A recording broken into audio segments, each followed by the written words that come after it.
جو سویرے اٹھ کے ٹائم پہ منڈی جاتا ہے، پھل لاتا ہے، ریڑھی لگاتا ہے، وہ بادشاہ ہے، بادشاہ۔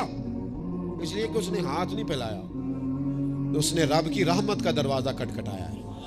وہ بادشاہ آدمی ہے، اس نے احساس کے ساتھ اپنی ذمہ داریوں کا احساس کیا۔ بڑا مزہ آتا ہے جب شام کو بندہ اپنی دکان بند کرے اور پھر چھوٹے چھوٹے نوٹ گنے، اور پھر ان میں سے نا، میں نے دیکھا ہے غریبوں کو، کہتے ہیں جی میں نا جی وہ جو 50 روپے روز دے رکھے ہیں اللہ دی راہ تے دینے نے، اور پھر اس میں سے وہ تھوڑے سے جب بچا کے کہتا ہے نا کہ آج میں نا مطلب 4 پیسے زیادہ ہیں، آج گھر پھل بھی لے کے جانا ہے۔ وہ جو ذائقہ ہے اسے کبھی محسوس تو کرو۔ میرے رسول پاک علیہ السلام نے فرمایا سب سے بہترین کھانا وہ ہے جو اپنے ہاتھوں کی محنت سے تو کما کے کھاتا ہے، اور فرمایا اللہ کے نبی حضرت داؤد علیہ السلام اپنے ہاتھوں کی محنت کر کے کما کے کھایا کرتے۔ امت کی یہ ذمہ داری ہے کہ امت مشقت کا مزاج بنائے، طبیعت بنائے، مشقت کی ذہن بنائے۔ ہمارے ہاں تو اب جناب وہ جدوجہد کا شوق نہیں، طبیعت نہیں، پڑھنے لکھنے تک کو لوگ بس ٹھیک ہے، برکت سے سارا کچھ چل رہا ہے۔ چوتھی بات آپ کی خدمت میں یہ عرض کرنی ہے کہ امت اگر چاہتی ہے نا عروج پائے، تو پھر امت کو چاہیے کہ تھوڑا اتفاق کا بھی مزاج پیدا کرے۔ ہمارے ہاں نا فروعی مسائل میں بھی اتنا اختلاف ہے، اتنا رٹا ہے، کوئی بندہ دوسرے کو قبول کرنے کو تیار نہیں ہے، جھگڑا ہی جھگڑا، بحث ہی بحث۔ ایک گھر میں 4 لوگ رہتے ہیں اور چاروں کا مزاج مختلف ہے، چاروں کی پارٹیاں مختلف ہیں، چاروں کی سیاست مختلف ہے، چاروں کا مزاج مختلف۔ کسی خاندان میں اتفاق نہیں رہا، کسی قبیلے میں اتفاق نہیں رہا، کسی گروہ میں جماعتیں ٹوٹ پھوٹ کا شکار، تنظیمیں ٹوٹ پھوٹ کا شکار، ملکوں میں ماحول اتنا عجیب۔ یہ میرا وطن ہے پاکستان، جن لاکھوں لوگوں نے قربانیاں دی تھیں وہ پوچھتے ہیں اس لیے تمہیں وطن بنا کے دیا تھا؟ وہ جو ہجرت کر کے آتے رستے میں قتل کر دیے گئے تھے، وہ سوال تو کریں گے نا قیامت کے دن کہ یہ حال کیا تم نے وطن عزیز کا، یہ کیفیات تم نے کی لوگوں کی، کوئی حال ہی نہیں۔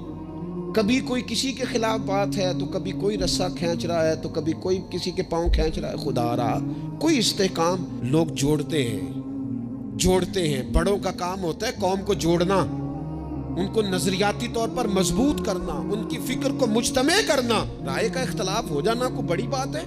زندہ لوگوں میں اختلاف ہو جاتا ہے، زندے جب لوگ ہوتے ہیں تو ان کی رائے مختلف، لیکن اپنی رائے کو دوسرے پہ مسلط کرنا، تھوڑا سننے کا بھی حوصلہ پیدا کریں تو کچھ اتفاق کا مزاج، کچھ تھوڑی دوسروں کی تعریف، کچھ تھوڑا کسی اور کو بھی قبول کر لینا، تھوڑا سا کسی اور کے بارے میں بھی کبھی اچھی رائے دے لینا، کبھی کہہ لینا کہ نہیں فلانا فلانا فلانا فلانا آدمی۔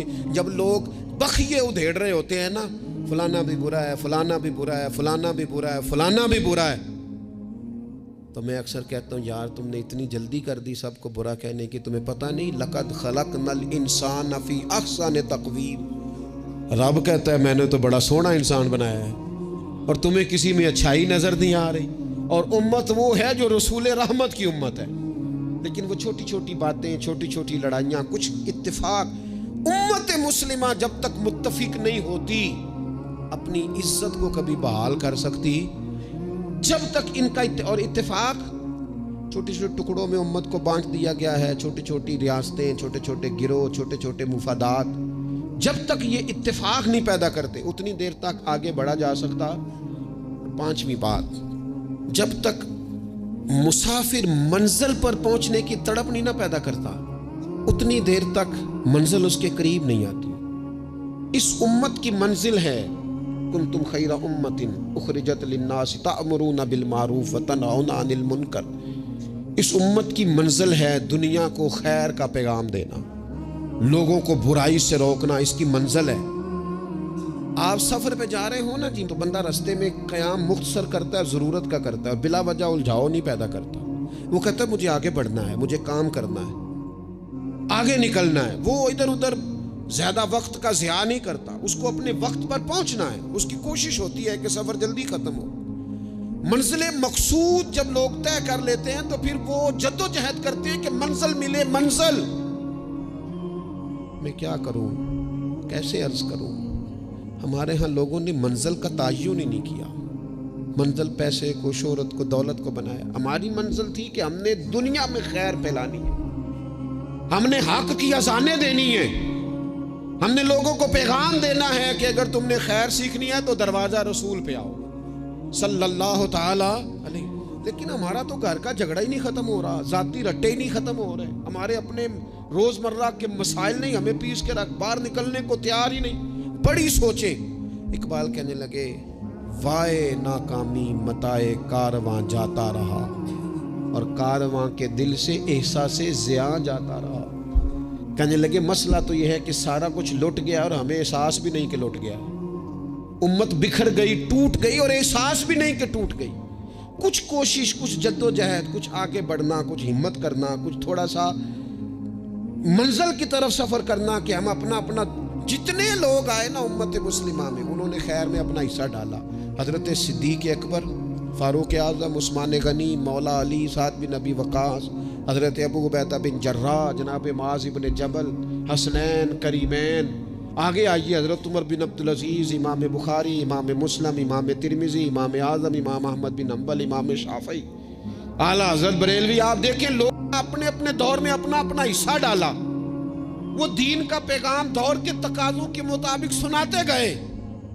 اگر وہ پیغام بغداد آیا تو غوث پاک نے ممبر سجا لیا، اگر وہ پیغام اجمیر آیا تو خواجہ معین الدین نے ممبر سجا لیا، اگر وہ پیغام پاک پتن آیا تو بابا فرید ممبر پہ بیٹھ گئے، دنیا کو اللہ اللہ سکھا دی. اگر وہ پیغام لاہور آیا تو سید حجویر مخدوم امم، گنج بخش فیض عالم، مظہر نور خدا، ناکسارا پیر کامل کامل آرا، رہنما. وہ اذانیں دیتے رہے، اپنے اپنے حصے کی ڈیوٹی کرتے رہے. اب میری اور آپ کی باری آئی. سو کے وقت نہ گزار دینا، دیکھنا سوتے سوتے اسرائیل نہ آ جائے، دیکھنا کھانے پینے کے سفر میں ہی زندگی تمام نہ ہو جائے، دیکھ لینا پروگرام بناتے بناتے ہی سانسیں ٹوٹ نہ جائیں. اقبال تڑپ کے کہنے لگے حضور کی بارگاہ میں، کہنے لگے میری زندگی کا مقصد تیرے دی کی سرفرازی، میں اسی لیے مسلمان، میں اسی لیے مسلمان، میں اسی لیے مسلمان، میں اسی لیے نمازی. یہ سارا کچھ جو کچھ ہے یہ بلندی دین کے لیے، سربلندی مذہب اسلام کے لیے. اپنے اندر جو کوئی کچھ کر سکتا ہے وہ جد و جہد پیدا کرے. سب سے پہلی بات تو یہ عرض کی ہے کہ اپنے اندر دین کا شعور پیدار کرے، علم دین کا مزاج بنائے، بادشاہی میں فقیری کی طبیعت پیدا کرے، امت کو جوڑنے کی بات کریں، کم از کم فروعی اختلافات کو تو چھوڑیں. اور پانچویں بات یہ ہے کہ جو کوئی کچھ کر سکتا ہے وہ کرے، آگے بڑھے. ایک بندے کو نمازی بنا سکتا ہے تو اسے بنائے، ایک کو قرآن مجید کی تعلیم کے قریب کر سکتا ہے تو کرے. لوگوں کو بتائے کہ یہ گناہ، یہ میل کچیل، یہ مومن کی شان ہی نہیں. مومن کا کردار، اس کی عظمت اس کے نام سے واضح ہے. حضور والے جو ہیں وہ تو لفظ سے واضح ہے کہ یہ کون لوگ ہیں. میری زندگی کا مقصد تیرے دین کی سرفرازی، میں اسی لیے مسلمان، میں اسی لیے نمازی. وما علینا الا البلاغ.